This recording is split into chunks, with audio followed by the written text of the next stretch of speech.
துடிப்பினிலே என்னும் சுரு தினம் தவிக்க பூவில் நல்ல தேன் இருக்கு பொன் வண்டு பார்த்திருக்கு இன்னும் என்ன தாமதமோ மாமனுக்கு சம்மதமோ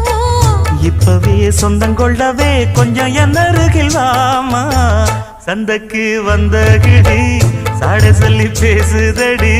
சந்தைக்கு வந்த மச்சான் சாட சொல்லி பேசுவதே முத்தம்மா முத்தம்மா பக்கம் வர வெக்கமா